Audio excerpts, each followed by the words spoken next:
Barkanmu da dawowa. Kamar yadda muka yi muku magana a baya, a bidiyon mu na baya muka yi bayanin menene JDK, GRE da compiler. Sannan muka yi bayanin cewa idan muka zo bidiyo na gaba za mu nuna yadda ake downloading JDK kuma da yadda ake setting computer domin a yi running Java application ko kuma a yi developing Java application. So kamar yadda za ku gani a nan wurin, wannan link ɗin shi ne za ku yi visiting domin ku ziyarci inda za ku downloading JDK. So mun yi bayanin JDK a bidiyon mu na baya.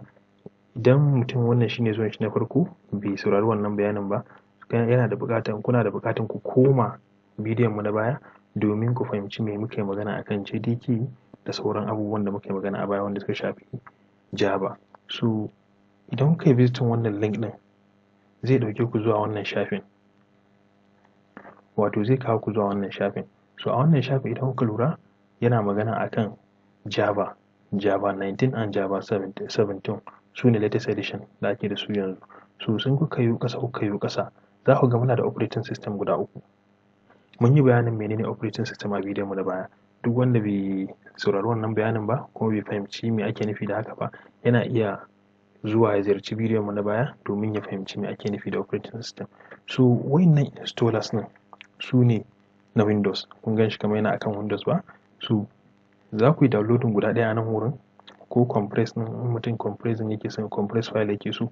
So mostly in kuka downloading installer kawai clicking za ku yi za ta muku installing directly. So in mutum Windows yake amfani da shi, wannan sashin zai amfani da shi, za ku yi amfani da shi ku yi downloading. Idan kuma Mac kuke amfani da ita, wannan za ku yi clicking akan Mac, za ku ga shafin ya sauya, sai ku yi downloading ɗaya daga nan ciki a Mac naku. In kuma Linux ne operating system kuke amfani da ita, sai ku yi clicking a nan wurin za ku ga ya ƙara sauyawa, sai ku yi downloading ɗaya daga nan ciki a Linux ɗinku. So idan kuka yi downloading, ya gama downloading, kamar ni yanzu ba zan yi downloading ba, ina amfani da Windows ne, kuma ni na riga na yi downloading wannan installer. So ba zan sake yin downloading ba saboda ina da shi already. So abin da ke anan shine gashi nan ina da shi already anan, na riga na downloading ɗin shi. So idan kuka yi downloading kamar masu Windows, in kuka yi downloading za ku yi double click akan wannan. Idan kuka yi double click kamar yadda za mu iya gani, za ku ga yana running. So idan yana ƙoƙarin yin installing kenan, sai ku ba shi dama ku ce yes, zai yi installing.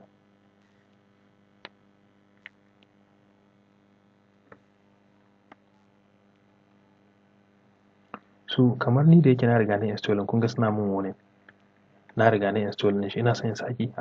To kamar ku da ba ku yi installing ba, za ku ci gaba, zai ba ku dama, za ku ga ya rubuta muku next, sai ku yi clicking next.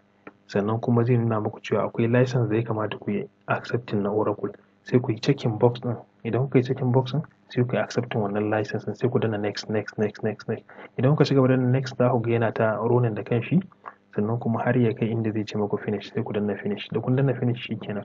Ni yanzu ba zan ci gaba saboda na riga ni downloading kuma ba na son yin overriding nashi. So wannan shine yadda ake downloading JDK. So idan kuka yi downloading JDK, ya za ku setting environment ɗinku domin kwamfutan ku ta running Java.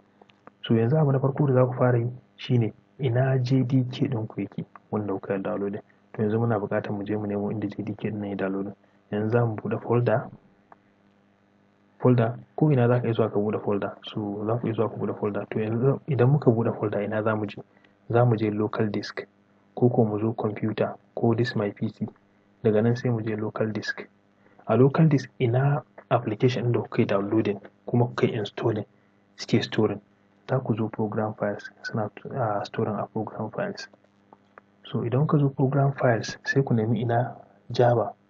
In ka lura nan na installing abubuwa da yawa a system ɗina, sai ku nuna ina Java, sai ku yi clicking Java. Ina da Java 17 and 19.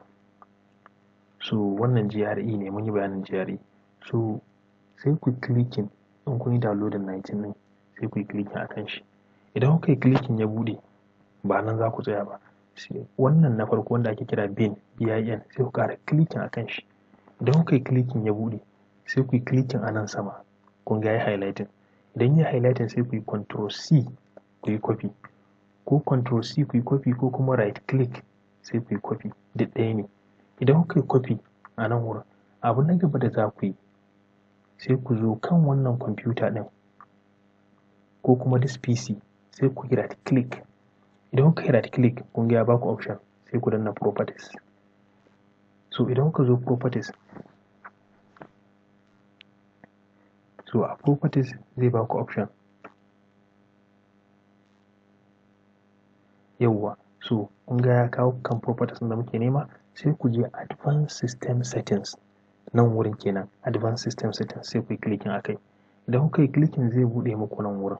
To abin da muke nema a nan wurin shine environment variables. Gashi nan a ƙasa sai ku yi clicking a nan.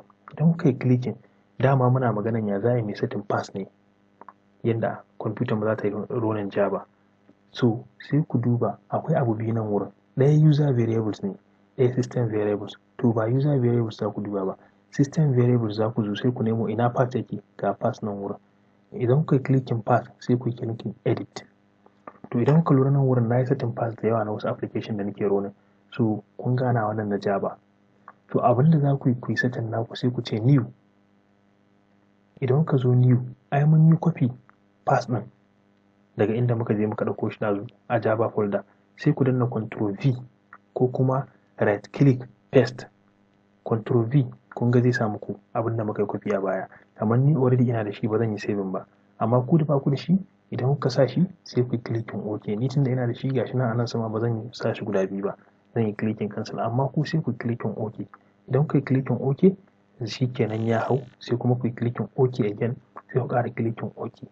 To wannan shine kun yi installing JDK a system ɗinku, kuma bayan kun yi installing JDK kun je kun ɗauko inda path ɗin wannan JDK ɗin yake, kun zo kun sama kwamfutan ku domin idan kuka yi running Java application kwamfutan ku ta gani. To za mu kula nan wurin yanzu. Idan muka gama kula za mu je mu testing mu gani shin Java mu ya hau ko bai hau ba. Ya za mu testing? Sai ku zo nan sai ku yi typing CMD. Wato CMD shine command prompt a Windows kenan. Idan kuma masu amfani da Mac ne ko terminal za su buɗe terminal ne. So wannan ina demonstrating na Windows ne yadda ake setting path na Windows. So sai ku yi clicking nan wurin ya nuna muku CMD. So idan ya buɗe CMD me za ku yi? Abin da za ku yi sai ku rubuta Java ko kuma ku rubuta Java C domin ku gane wani version na Java kuke running. Java C dash version. Idan kuka rubuta version zai nuna muku wani version na Java kuke running. To kun ga ya nuna muku cewa kuna running Java ne, Java 19 ne. To har ila yau ma za ku iya rubuta Java kaɗai.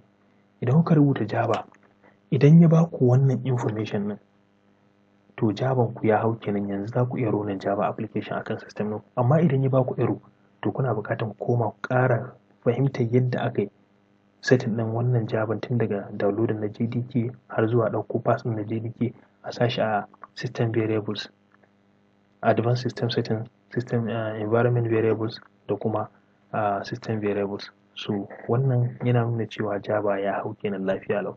Za mu iya running Java application a wannan system ɗin. So ku kuma masu Mac ko kuma masu